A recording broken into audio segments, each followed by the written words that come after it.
решение о проведении специальной военной операции. В наши планы не входит оккупация украинских территорий. Мы никому и ничего не собираемся навязывать силой.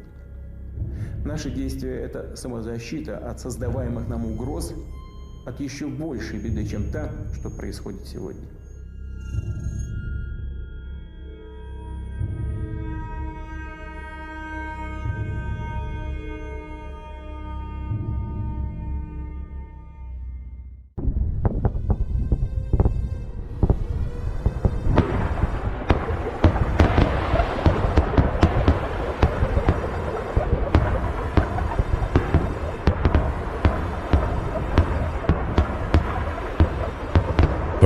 February 2022, Russia would invade Ukraine.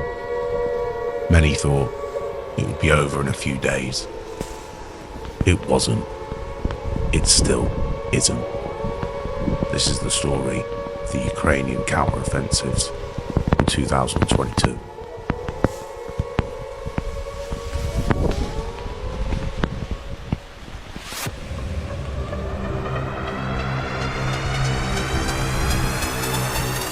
February the 24th, 2022, the Russian Federation of Mordor would launch a full-scale invasion of Ukraine. What would follow is the biggest conflict ever seen in Europe since World War II. In this video, we will be looking at how Ukrainian forces shocked the world after the assumption of Ukraine falling in 3 days, to Ukraine not only blunting the initial Russian onslaught to launching counter-offensives in both Kherson and Kharkiv in 2022.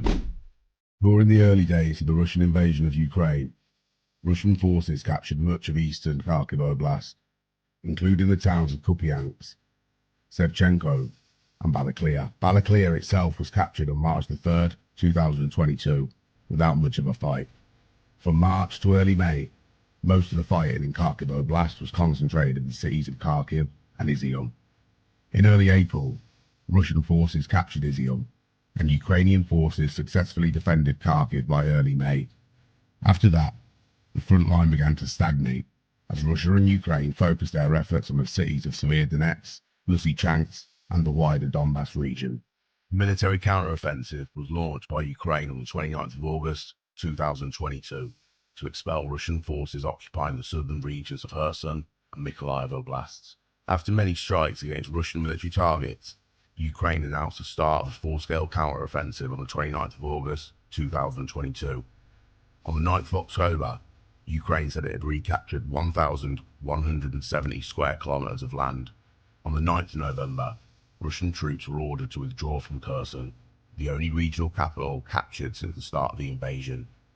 Ukrainian forces liberated the city of Kherson 2 days later, on the 11th of November. Russian forces began an occupation of Kherson Oblast on the 2nd of March, and the occupation authorities immediately began to consolidate their control over these territories. The authorities reportedly erected a statue of Vladimir Lenin in the town square, introduced Russian curriculum to the local school system, rerouted internet servers to Russia, issued Russian passports, and began circulating the Russian ruble. There were also widespread allegations of Russian authorities abducting hundreds of Ukrainian civilians across occupied territories. By early July, Russia controlled 95% of Kherson Oblast, 70% of Zaporizhzhia Oblast, and 10% of Mykolaiv Oblast. In late May, Russian government officials acknowledged plans to annex all 3 oblasts and were reportedly setting conditions on occupied territory within Zaporizhzhia. By the 1st of June, the Institute for the Study of War had assessed that Ukrainian counterattacks in Kherson Oblast successfully disrupted Russian ground lines of communication along the Inyuets River. Throughout June, small parts of northern West Kherson and northern Zaporizhzhia Oblast were regained by Ukrainian forces, with fierce fighting. However, the main line of the Russian defences did not retreat as initially planned. Before the 9th of July, Ukraine had conducted numerous small counterattacks on Russian forces, pushing them into defensive positions. There were numerous reports of partisan warfare within the occupied territories. In the city of Melitopol, Ukrainian resistance leaders claimed to have killed 100 Russian soldiers by the 5th of June in Kherson. Ukrainian sources claim that resistance fighters bombed a cafe frequented by Russian troops, killing Russian collaborators and destroying Russian military infrastructure. Assassination attempts and bombings have also been carried out on collaborators. On the 30th of August, shootouts and explosions were recorded in the sea, which Russian officials attributed to spies and saboteurs. Ukrainian officials first hinted at a large-scale military offensive in mid to late June, saying that visible results should be expected from Ukrainian counteroffensive by August 2022. A Ukrainian general stated on the 15th of June that if Ukraine was supplied sufficient weapons, it would be able to mount a massive counteroffensive by the summer. On the 5th of July, Ukraine launched a major bombing campaign against Russian outposts in Mariupol, reportedly killing 200 soldiers. On the 7th of July, Ukraine retook Snake Island, affording Ukraine access to valuable sea channels and grain export lanes. Meanwhile, Russia tries to strengthen its hold on Kherson and Zaporizhia oblasts. Russia stated that babies born in Kherson Oblast would automatically receive Russian citizenship, implying that Kherson was part of the Russian Federation of Mordor. On the 9th of July, Ukrainian President Volodymyr Zelensky ordered the Ukrainian military, including elements of the Operational Command South, to retake occupied territory. And now, I'll hand you over to someone who's definitely more qualified than me. Welcome to the Theresian Military Academy.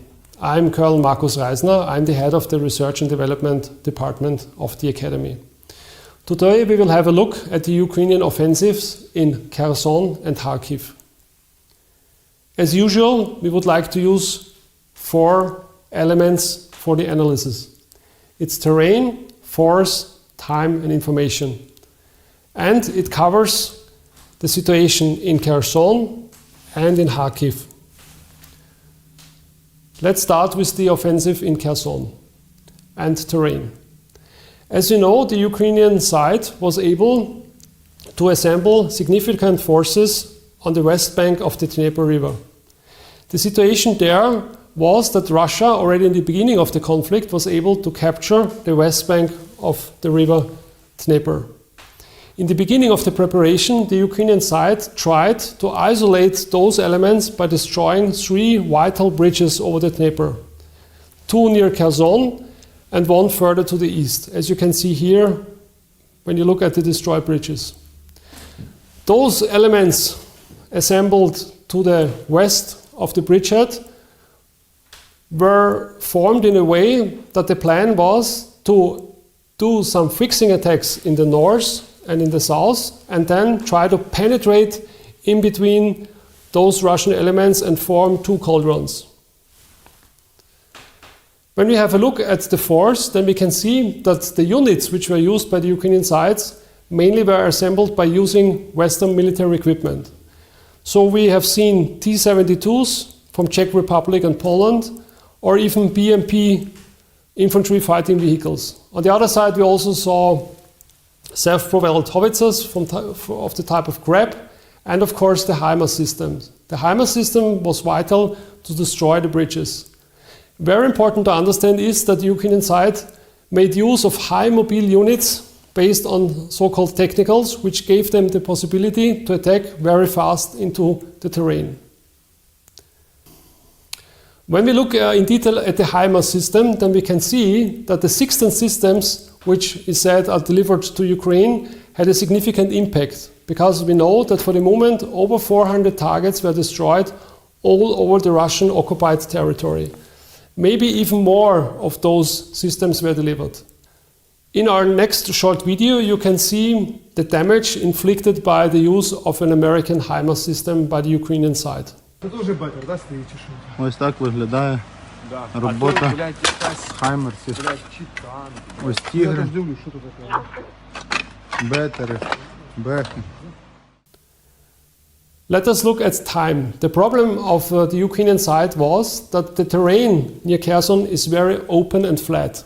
So it was very difficult for them to form the assembly areas prior to the attack. The Russians were able to conduct reconnaissance and identify the Ukrainian assembly areas, which were then attacked by artillery, like you can see here in this little picture, where you can see the impacts along the hedge line in the picture. Also in the beginning, when the Ukrainian forces attacked the Russian side, they were attacked by Russian artillery systems, which inflicted heavy losses on the Ukrainian side. The result was that the two fixing attacks in the north and in the south only were able to gain a small foothold into the Russian bridgehead. The central attack in the middle also was troubled by the problem of Russian artillery fire. So the situation was like this, that in the next days after the beginning, the problem was that the Russians effectively counterattacked and inflicted high losses in key areas, like as we can see here in this video, a pontoon bridge which was formed by the Ukrainian side over the Olehs river to bring more reinforcements to the other side. On the 6th of September, Ukrainian forces launched a counteroffensive in the Kharkiv Oblast.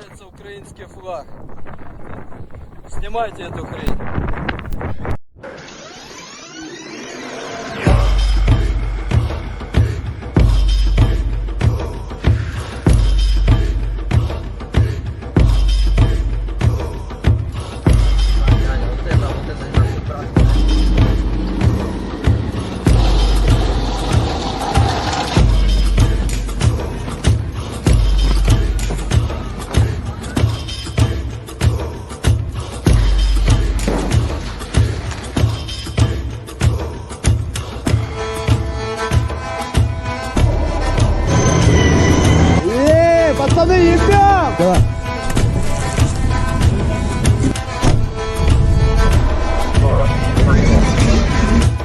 Растягиваемся!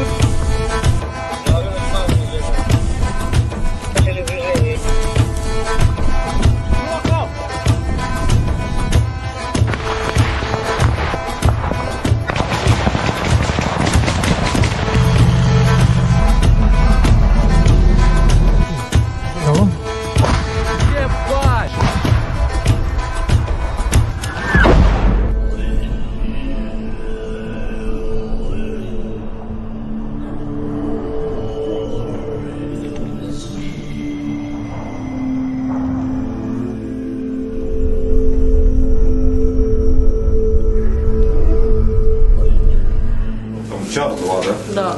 Он...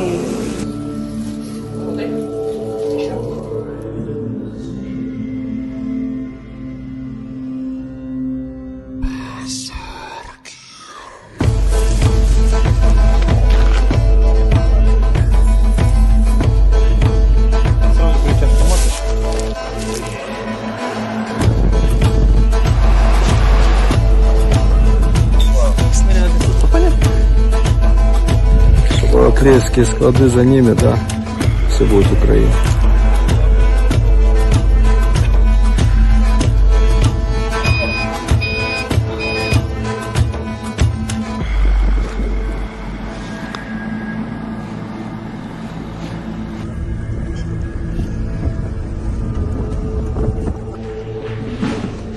Пидорский склад БК. Да, я видел, что там мины для минчика есть.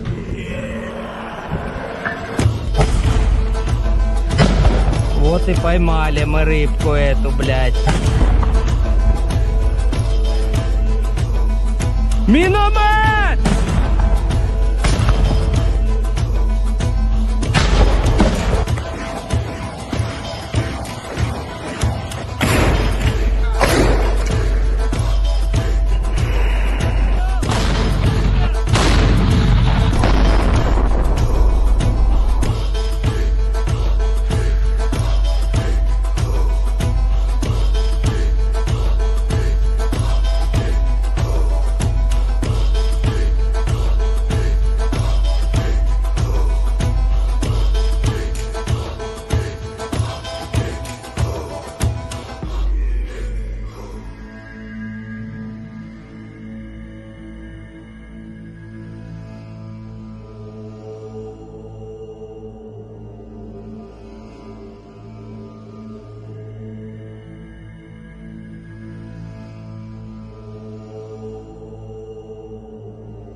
сюда заходите, два направления. То есть старый, да. Полседьмого вечера вчера пропали пидоры. Сегодня с утра вы выбили окно и вышли. Мы сейчас выдвигаемся через этот перекресток. Держите там под контролем все. Керування і координація бою – це самий головний елемент, коли проводяться ударно-штурмові дії. Коли йде втрата управління, то ми не досягнемо того результату, який був поставлений. Немає управління, ми втрачаємо управління військами, підрозділами, і вони, виходить, сліпі.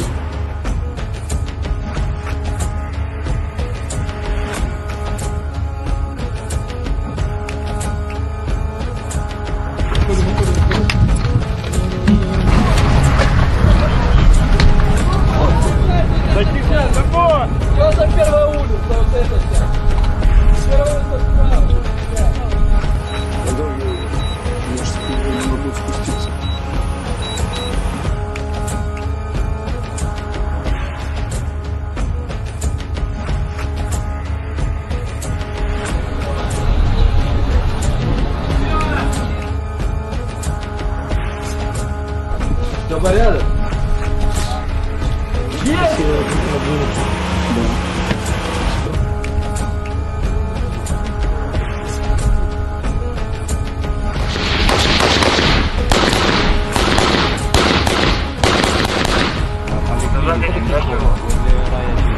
Может, мост подорвет.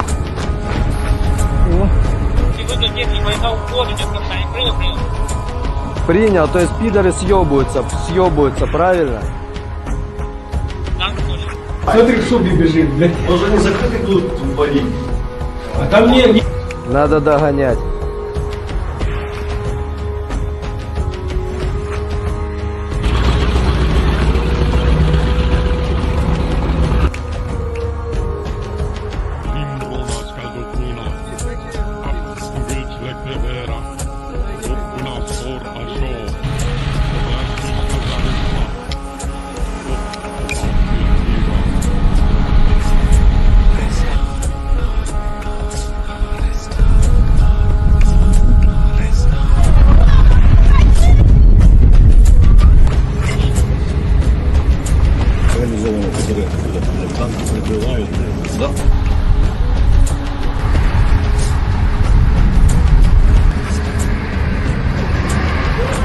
Сын, поднимай птичку.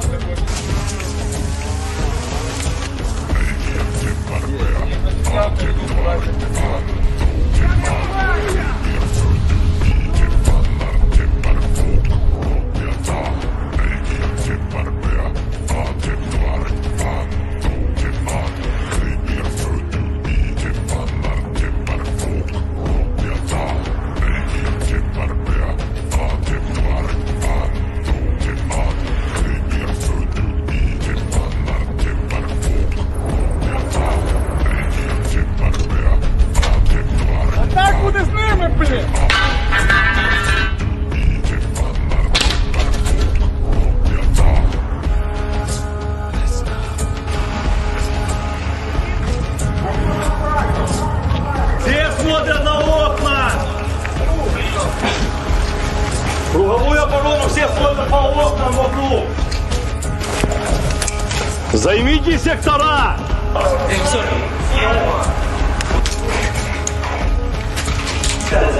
Повтори.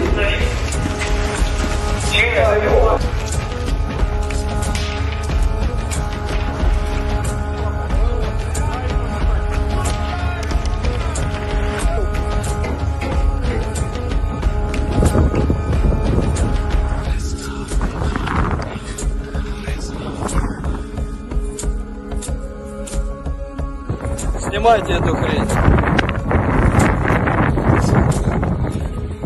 Відняття українського флага! Спецпідрозділ головного управління розвідки «Кракер».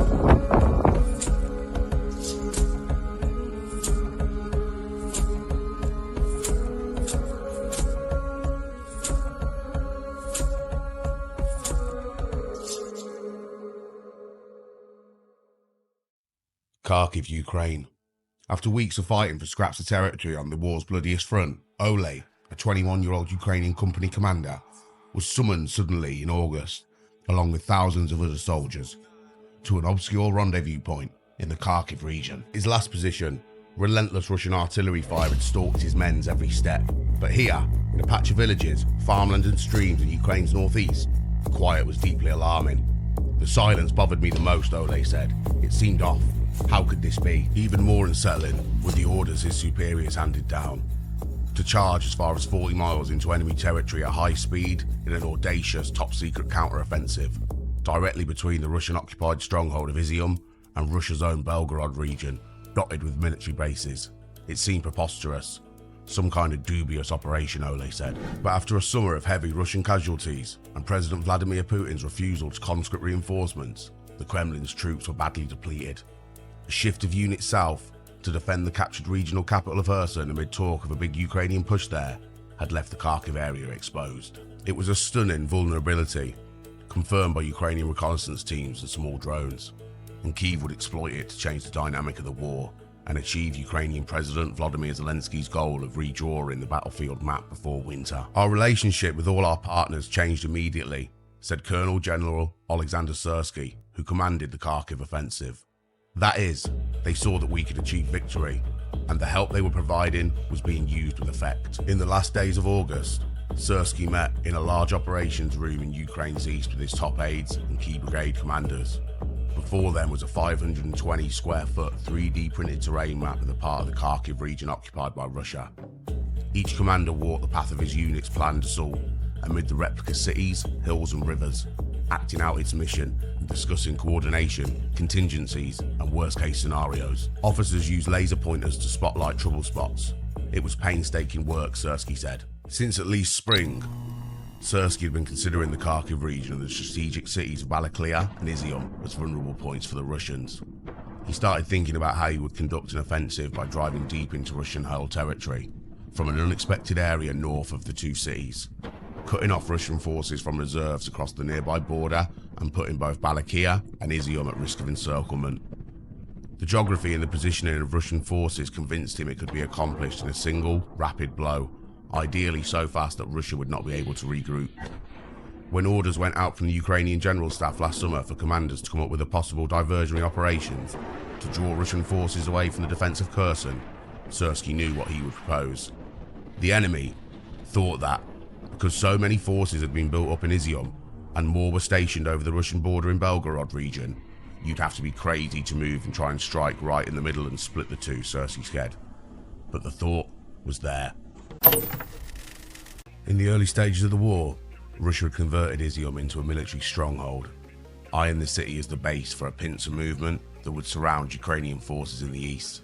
At the height of its preparations, according to Syrsky, Russia had amassed 24 battalion tactical groups, about 18,000 troops in Izyum and surrounding towns, along with stockpiles of weapons and ammunition. By August, in part thanks to detailed intelligence supplied by the United States, Syrsky saw that the number of battalions in Izyum had dropped by at least half, as Russia relocated its most experienced fighters to Kherson. In the history of wars, there have been many cases where an attack on a diversionary axis, that is, on a secondary axis, turns into the main axis, Syrsky said.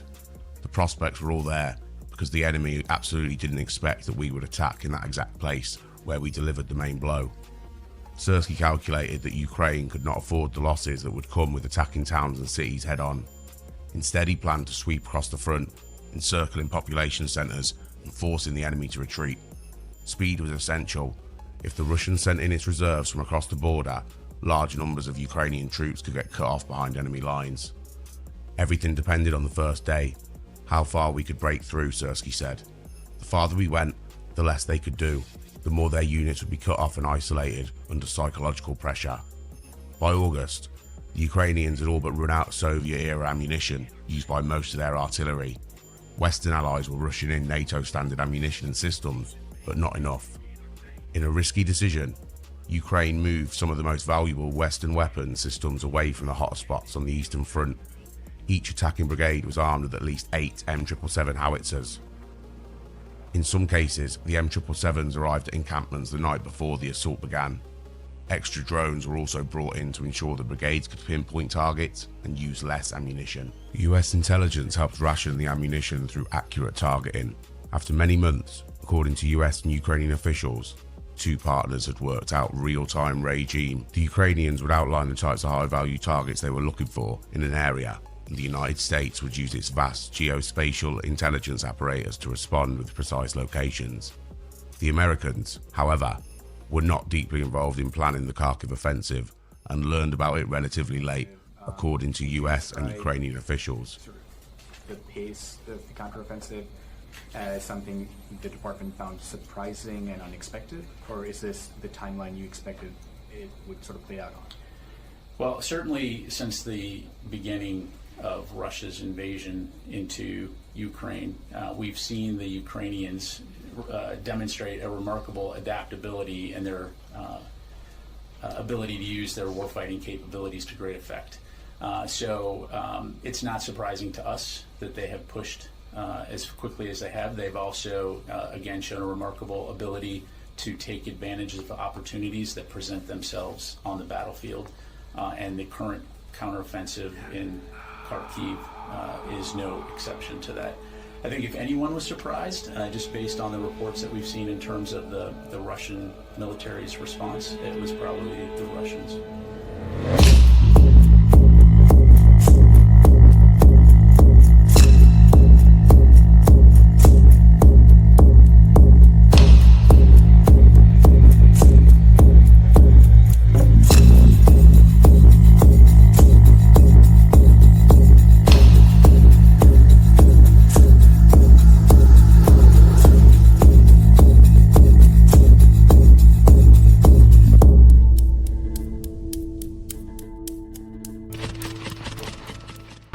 This is the battle for Kharkiv, as seen by those who fought it.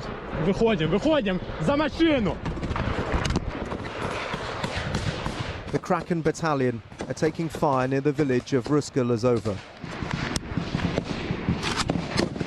This previously unseen footage taken last week is a window into a critical operation to reclaim territory from an enemy at the gate of Ukraine's second city.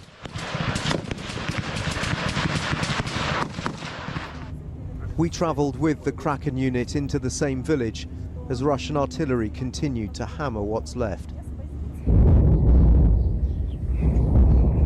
They've come to treat 87-year-old Ivan Gavrilovich. He knows firsthand what razor-sharp shrapnel can do to the human body. As the soldiers patch him up, he tells me how an SS officer nearly killed him in 1941, and now he's survived a Russian onslaught 8 decades later. He shows me his carefully tended vegetable garden, the horticulture punctuated by howitzers, which nearly killed an old man who thought he'd seen it all. Despite attempts at secrecy, the Russians eventually realised that the Ukrainians were up to something. Thanks to Russian bureaucracy, Sersky said, the information didn't reach anyone or it wasn't taken into account. At the Pentagon, officials suspected that Russia's leadership didn't fully realise the vulnerabilities on the Kharkiv front because battlefield commanders were lying. Another hypothesis, senior US defence official said, was that Russia saw the onslaught coming but didn't have enough men to stop it. The Ukrainians moved pontoon bridges around, hoping to trick the Russians into expecting a direct assault on Izyum, rather than a drive deep into territory some 30 miles northwest. By mid-August, Sersky was confident the plan would work, but he needed to sell it to Zelensky. He described the mission as a chance to liberate a large swath of territory with minimal resources and losses. Zelensky, craving a big battlefield win, approved the attack. And their proxies coming from Ukraine's northern, eastern, and southern borders. Russia is moving fast. After Putin stopped speaking on cue, the missiles and airstrikes began. Air raid sirens sounded on and off. Kharkiv in the east and Mariupol in the south both came under heavy fire. There's real anger in the air. The hatred for Vladimir Putin is palpable.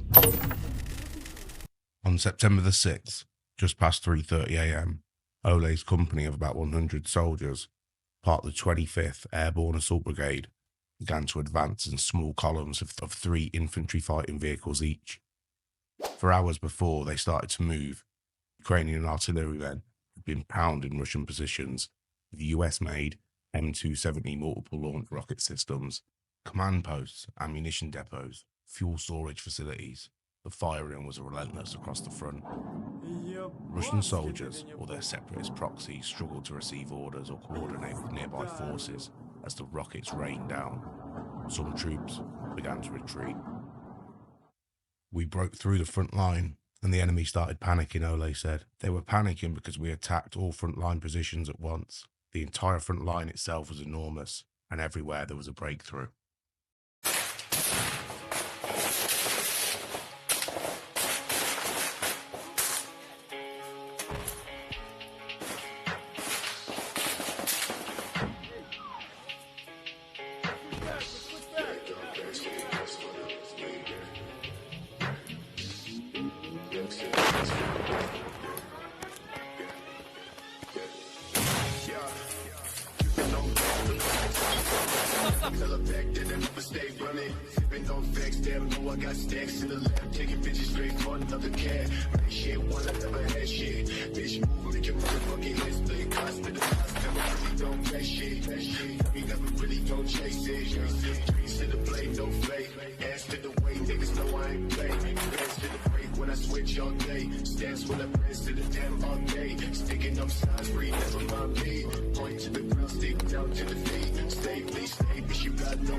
Now let us have a look on the other offensive in Kharkiv. Also here, we'll have a look on terrain first. The situation in the east was dominated by the ongoing battles in Donbass. The Russian side tried to attack further direction west. It's even said that the plan was, by using a new element, the so-called 3rd Army Corps, to attack from the north, in the area of Izyum, direction south, to form a huge cauldron over the Ukrainian forces. What we know is that in the weeks prior to the offensive, significant elements of the Ukrainian side were brought in the area of Kharkiv. Also here we saw Ukrainian reserve staged for a possible attack direction east in direction of the Osko River. The staging of the Ukrainian forces was kept in strict secrecy. It was done under strict operational security measures. Let us look at the force. Also here we can see that the equipment used was mainly coming from the west. So we had T-72 tanks from Czech Republic and Poland. We also had M113s from the US, or the German Panzerhaubitze 2000, or even the MLRS system, which is a system like the HIMARS system. But also here again we have to stress that they were using a lot high mobile units, like we can see here, equipped with the Bushmaster. To give you an idea about the morale of the Ukrainian troops, we would like to show you the next video, which was made just immediately before the attack and which shows the Ukrainian side forming up and singing the national anthem.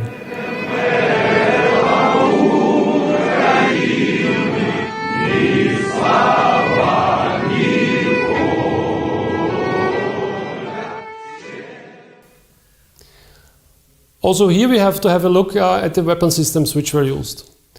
It's interesting to see that there are significant evidence that Ukrainian side used the so-called Excalibur shells. So these are ammunition which you can use to pinpoint target an object. In addition, harm systems were used, so rockets which are actually used against enemy radar systems. In this case it was the AGM-88 which was used against Russian air defense systems, and which made it possible for the Ukrainian side to form up and to attack further direction east. Now let's have a look at the time. As you can see here, the Ukrainian side conducted the operation very cleverly. The Russian side deployed not very well trained units in the area north of Izyum. The Ukrainian side penetrated in that area into the first line of defense of the Russian side and attacked further. They did it in a very clever way because they were using their mobile units to attack very fast and to plant the Ukrainian flag in some of the villages. That gave the Russians the impression that they are already enveloped and they withdraw direction east. So it was able for the Ukrainian side in a very short time already to attack 50 kilometers to the east. Now comes the problem, because an army which is on the run is hard to stop. As you can see here in the next video, the Russians tried by all means to bring in reinforcements. In the video you can see Russian transport helicopters of the type Mi-26 loading and unloading heavy equipment. Those helicopters landed to the east of the city Kupiansk and formed a defense line along the Oskil River, which was the only line capable to hold the attacking Ukrainian side. The core elements of the Ukrainian sides were 2 mechanized brigades, 1 airborne assault brigades, and the assistance of territorial units and other brigades. Those elements attacked from the breakthrough point direction the east and the Oskil River. And the task was to envelop the Russian forces in Izyum. Also here the problem was that if you don't break the momentum of a retreating army, the momentum will break you, and that's what happened to the Russians. You can see this very easily because a lot of heavy equipment was left by the Russians in the forming pocket, which was then captured by the Ukrainian side. It was even that kind of worse that not only managed the Ukrainians to penetrate till the Oskil River, but also to attack further direction south and Izyum and direction north. And it's even said that some Ukrainian units are already closing in into the Russian-Ukrainian border. This bridge gives you an example about the situation which was close to panic. You can see a destroyed bridge at Kupiansk, and you see Russian elements trying to cross the river into the east to go behind the new defense line along the Oskil River.